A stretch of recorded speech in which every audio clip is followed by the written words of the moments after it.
ओम नमः शिवाय। श्रावण मास व्रत कथा अध्याय 19। श्रावण मास की दोनों पक्षों की एकादशियों के व्रतों का वर्णन तथा विष्णु पवित्रारोपण विधि। ईश्वर बोले, हे महामुने, अब मैं श्रावण मास में दोनों पक्षों की एकादशी तिथि को जो किया जाता है उसे कहता हूँ, आप सुनिए। हे वत्स, रहस्यमय अति श्रेष्ठ महान पुण्य प्रदान करने वाले तथा महापातकों का नाश करने वाले इस व्रत को मैंने किसी से नहीं कहा है। यह एकादशी व्रत श्रावण मास में मनुष्यों को वांछित फल प्रदान करने वाला, पापों का नाश करने वाला, सभी व्रतों में श्रेष्ठ तथा शुभ है। इसे मैं आपसे कहूँगा, आप एकाग्रचित होकर सुनिए। दशमी तिथि में प्रातःकाल स्नान करके शुद्ध होकर संध्या आदि कर ले और वेद वेदता, पुराणज्ञ तथा जितेंद्रिय विप्रों से आज्ञा लेकर 16 उपचारों से देवादिदेव भगवान का विधिवत पूजन करके इस प्रकार प्रार्थना करें। हे पुंडरीकाक्ष, मैं एकादशी को निराहार रहकर दूसरे दिन भोजन करूंगा। हे अच्युत, आप मेरे शरणदाता होइए। हे वत्स, गुरु, देवता तथा अग्नि की सन्निधि में नियम धारण करे और उस दिन काम क्रोध रहित होकर भूमि पर शयन करे। उसके बाद प्रातःकाल होने पर भगवान केशव में मन को लगाए। भूख लगने तथा प्रस्खलन, गिरना, ठोकर आदि लगना के समय श्रीधर इस शब्द का उच्चारण करे। हे वत्स, यह व्रत मोक्ष प्रदान करने वाला है, अतः 3 दिन तक पाखंडी आदि लोगों के साथ बातचीत, उन्हें देखना तथा उनकी बातें सुनना, इन सब का त्याग कर देना चाहिए। तदंतर क्रोध रहित होकर पंचगव्य लेकर मध्याह्न के समय नदी आदि के निर्मल जल में स्नान करना चाहिए। सूर्य को नमस्कार करके भगवान श्रीधर की शरण में जाना चाहिए और वर्णाचार की विधि से सभी कृत्य संपन्न करके घर आ जाना चाहिए। वहाँ धूप, पुष्प तथा अनेक प्रकार के नैवेद्यों से श्रद्धा पूर्वक श्रीधर की पूजा करनी चाहिए। उसके बाद सुवर्ण में पंचरत्न युक्त श्वेत चंदन से लिप्त तथा 2 वस्त्रों से आच्छादित कलश को स्थापित करके और शंख चक्र गदा युक्त देवादिदेव श्रीधर की प्रतिमा स्थापित कर उनकी पूजा करके गीत वाद्य तथा कथा श्रवण के साथ रात्रि में जागरण करना चाहिए। इसके बाद विमल प्रभात होने पर द्वादशी के दिन विधिवत पूजा करके कृत्य होकर बुद्धिमान को चाहिए कि श्रीधर नाम का जप करे। इसके बाद उन शंख चक्र तथा गदा धारण करने वाले देव देवेश श्रीधर की पुनः पूजा करे और सुवर्ण दक्षिणा सहित कलश ब्राह्मण को प्रदान करे। उस समय ब्राह्मण को विशेष करके नवनीत अवश्य प्रदान करे। इस प्रकार प्रार्थना करें, भगवान श्रीधर, आज आप मुझ पर प्रसन्न हो और मुझे अत्युत्तम लक्ष्मी प्रदान करें। हे मुनिश्रेष्ठ, इस प्रकार उच्चारण करके जगत गुरु श्रीधर से प्रार्थना करके श्रेष्ठ ब्राह्मणों को भोजन कराकर अपने सामर्थ्य अनुसार दक्षिणा देनी चाहिए। उसके बाद सेवकों आदि को भोजन कराकर गायों को घास खिलानी चाहिए। इसके बाद मित्रों तथा बंधु बांधव समेत स्वयं भोजन करना चाहिए। हे सनत कुमार, मैंने आपको यह श्रावण व्रत की शुक्ल पक्ष की एकादशी व्रत विधि बतला दी। इस प्रकार कृष्ण पक्ष की एकादशी में भी करना चाहिए। दोनों व्रतों में अनुष्ठान समान है, केवल देवताओं के नाम भेद है। जनार्दन, मुझ पर प्रसन्न हो, यह वाक्य बोलना चाहिए। शुक्ल एकादशी के देवता श्रीधर हैं तथा कृष्ण एकादशी के देवता जनार्दन है। हे सनत कुमार, यह मैंने आपसे दोनों एकादशियों के व्रत का वर्णन कर दिया है। इस एकादशी व्रत के समान पुण्य व्रत न तो कभी हुआ है और न कभी होगा। आपको यह व्रत गुप्त रखना चाहिए और दुष्ट हृदय वाले को प्रदान नहीं करना चाहिए।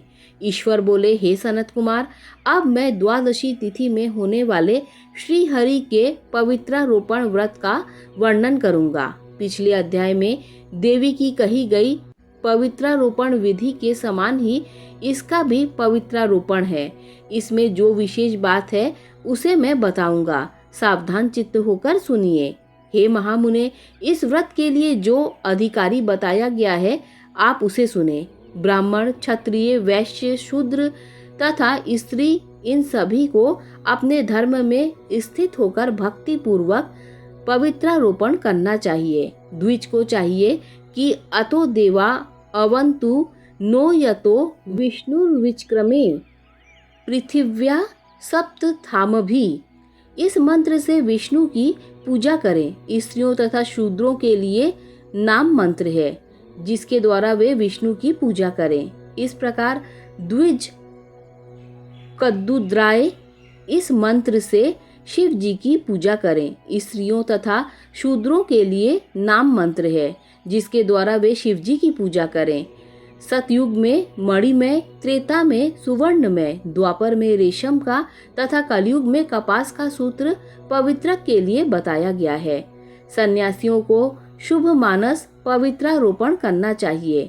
बनाए गए पवित्रक को सर्वप्रथम बांस की सुंदर टोकरी में रखकर शुद्ध वस्त्र से ढककर भगवान के सम्मुख रखें और इस प्रकार कहें, हे प्रभु, क्रियालोप के विधान के लिए जो आपने आच्छादन किया है, हे देव, आपकी प्रसन्नता के लिए मैं इसे करता हूँ।